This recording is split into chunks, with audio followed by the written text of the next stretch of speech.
Well, it's a little breezy today, but it's beautiful. It's going to be about 71 to 72 today. There's Clark with our little suitcase solar panels. It's 100 watts. Hooks right into the coach batteries right there. Got 320 watts on the roof. And with this 100, it's 420 watts of solar. And with that, we run everything. Don't need electricity. Don't need any power outlet. So we got everything we need. Got 100 gallons of water on board. Gray tank, black tank. We can stay out for 10, 12 days at a time, needing nothing. We never need electricity because the sun, solar is just sustainable, as they say, if you're in the know. But it's quite a deal for an older motorhome. It just runs perfectly. Everything's cool. Everything's wonderful. So here we are on this breezy but gorgeous day in Quartz Night. I'll be right back.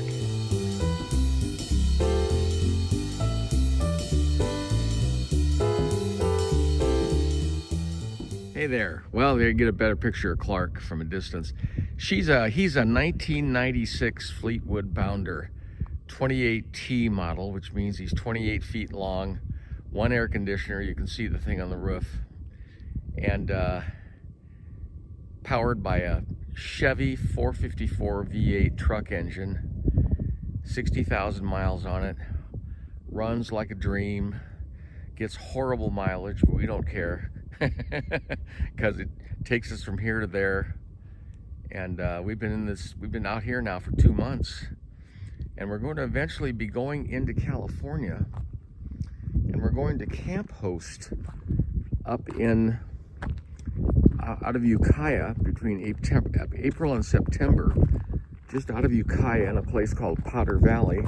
We're going to be the hosts of 2 small campgrounds up there and be settled up there for 6 months and just let our base back in Overgard take care of itself for a while. We got that little house in Overgard. It's all winterized and wrapped up and doing fine. And we'll just go back there when we want to. So it's amazing what you can do on virtually no money, and we have virtually no money, and I'm not complaining. A very small income, and we're living the dream, living like we're rich on this small income. And of course, part of it's because we have no debt at all. And through real estate transactions, we were able to buy the little place we have in Overgard for cash. So we have no mortgage, no credit debt, whatever, no car payments, no nothing, just food, gas, and insurances and things like that. We can cover that all with amazingly small amount of money every month, and we feel rich. We are rich. So last time I titled the video, "You're Not Who You Think You Are," and that was based on the idea that we think we are what other people have told us we are. I mean, think about that. I can give you my own examples. My mother taught me that it was always good to eat as much as you could, be chubby, be round-faced, red-faced, chubby, then you're healthy. So I've been red-faced, round-faced, chubby all my life until recently. So I thought I was a red-faced, round-faced, chubby kid for years and years and years. I mean, I was told all kinds of things. I'm not going to go through them again, but the things we're told, first by parents who don't mean any harm normally, and then by counselors, teachers in school, little incidents in elementary school, little incidents in junior high and high school, pastors, youth leaders in church, counselors at school, doctors, music teachers. All these people have tremendous influence on us, and we're just innocent little kids, and we take it all in. We're naive. We take it in instantly, and we don't realize it begins to tell us who we are, and then we tell ourselves that's who we are. And my point in the last talk was that you're not who you think you are. You are not that person that everybody said you are.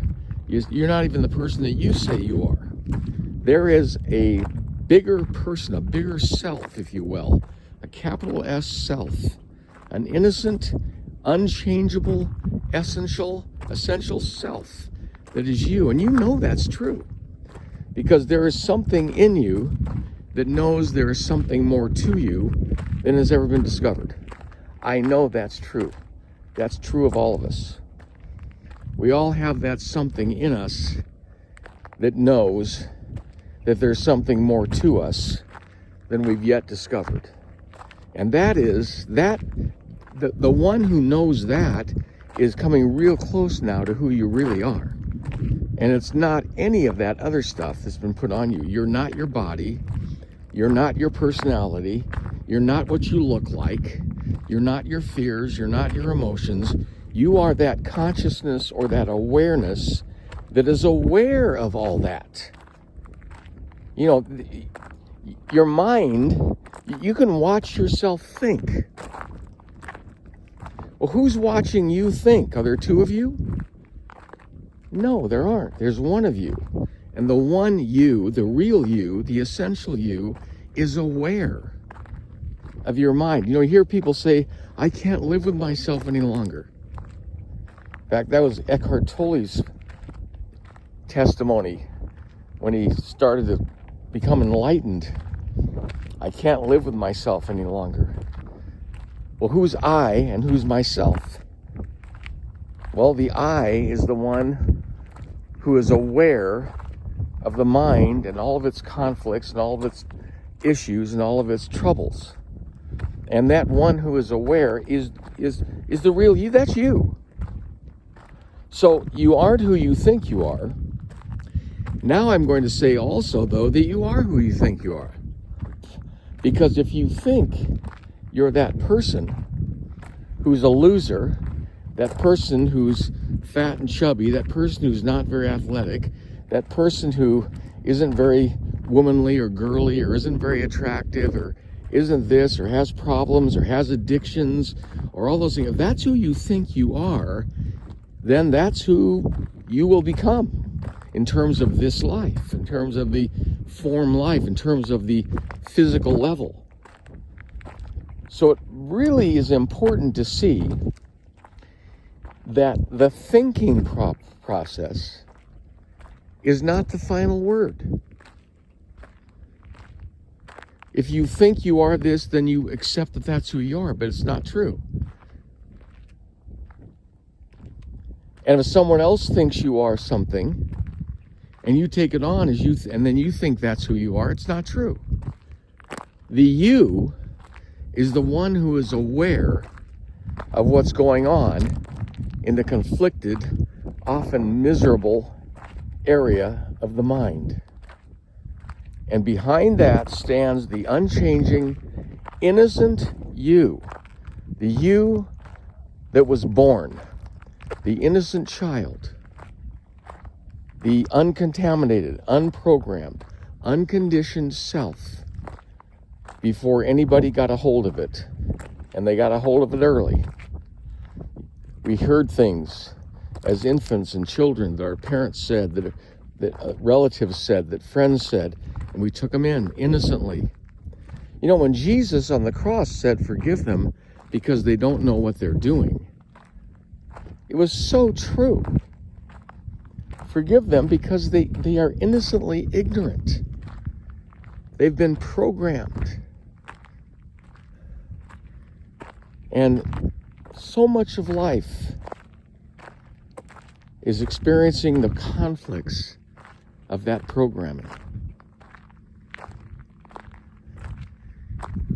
And my only purpose today, I've got a bigger purpose than that, of course, and that is to see you set free. But my purpose today is to simply say that there is a you, the you who really is you, the big S, capital S self that is you, that is conscious of the conflicts and anxieties and miseries and vagaries and changeableness and fears and anxieties of your mind. Those fears and anxieties of your mind are not you any more than your leg is you. You know, look at it this way. If you have your leg amputated, are you still you? Yes. If both legs are amputated, are you still you? Or did you go away? No, it's you. If you have no legs and no arms, is it still you? Yes, it's you. Your body is not you. And it's the same with your emotions and your mentality. Your emotions are not you. They're just emotions. It's just like a foot or a hand. It's emotions. It's not you. It's form. It's something that people can see. It's something that you can see. It's something that you can feel. And so it's easy to mistake it for being you when it's not. And that's the con that we all live under so many years. The con that says what you feel, what you look like, what you experience mentally, emotionally, physically is you. And it is not. Any more than your left foot is you. And again, let me just say that one more time. You say, well, my left foot is me. Well, is it? I mean, if your left foot is cut off, are you any way diminished as in terms of who you really are? The consciousness, the knowingness, the innocence of you? Another great example that's come to me recently is as you age, and we're all aging, I certainly am. I'm majoring in that field. I've looked, I mentioned this before, but I've looked in the mirror and said, who the heck is that? And of course, I want to say at the same time, well, it's me, but no, it's not me. Well, see, in the one sense, it's the you that people see, and the you that you see. It's the physical vehicle of you. But on the other hand, of course, it's not you. And the reason we're shocked when we look at ourselves is because the real you, the real me, is unchangeable. That innocent, conscious, capital S self, the consciousness, the awareness of who I am, doesn't change. And so we're often surprised at the change in our bodies, thinking, gosh, is that me? And the answer is no, that's not you.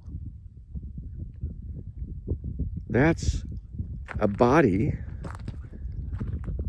which in this life, in this go-around on earth, physically, has a beginning and has an end. But you are not that body. And so the you, the innocent, eternal you, remains the same. Just like the beautiful desert. There is something that is incorruptible and non-vulnerable, invulnerable to the creation of God. And part of that incorruptibleness and invulnerability is you and me. So be encouraged. We're going to make it. We've already have made it. It's you, it's me. Not what we look like, not what we feel, but that awareness that is aware of what the mind feels, is aware of what the body feels. That awareness is unchangeable. It doesn't change. It's incorruptible. It's innocent. And it is who we are. Let's keep at this until that's who we know we are. Settle for nothing but the real thing. Thanks for being with me. Let's do this again from out here in the desert. See you next time. All the best, and God bless you.